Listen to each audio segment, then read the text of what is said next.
मराठवाड्यात मुसळधार पावसामुळे प्रचंड नुकसान झाले आहे। विभागात 32 महसूल मंडळात अतिवृष्टी झाली आहे। बीड, धाराशिव, लातूर, परभणी, हिंगोली या जिल्ह्यात पूर परिस्थिती निर्माण झाली आहे। पुराचे पाणी शेतात घुसल्यामुळे हजारो हेक्टरवरील पिके वाहून गेली आहेत। मराठवाड्यात सर्वदूर पूर परिस्थिती असल्यामुळे अनेक गावांचा संपर्क तुटला आहे। मराठवाड्यात 4 दिवसांपासून मुसळधार पावसामुळे जनजीवन विस्कळीत झाले आहे। विशेषतः बीड जिल्ह्याला पावसाचा सर्वाधिक फटका बसला आहे।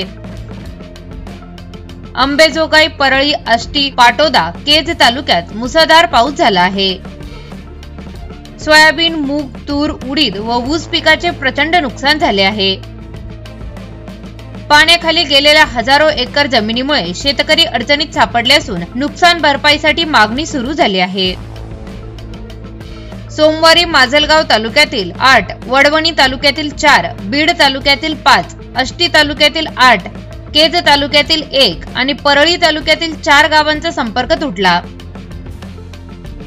पुराचा सर्वात मोठा फटका आष्टी तालुक्यात बसला।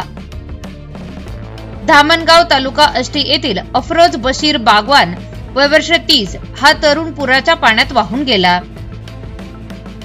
तर याच तालुक्यातील घाटपिंपरी येथील श्रावण तुकाराम शिंदे वय वर्ष 69 या वृद्धाचा पुराने वेढा दिल्याने भीतीने मृत्यू झाला।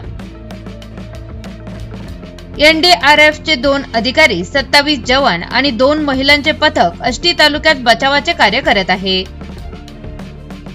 परळी तालुक्यातील बोधेगाव मध्यम प्रकल्प तसेच मालेवाडी, कनेरवाडी, चांदापूर, मोहा हे लघु प्रकल्पही 100% भरले आहे। तसेच करेवाडी, गुट्टेवाडी, गोपाळपूर, दैठणा घाट यासारख्या लघु प्रकल्पामध्ये पाणी साठा वाढलाय।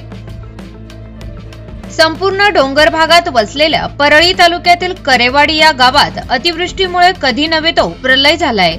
गावातील हजारो हेक्टर शेतातील उभे पिके वाहून गेली आहेत, तर अनेक पुरातन विहिरींमध्ये गाळ साठल्याने विहिरी बुजून गेल्या आहेत।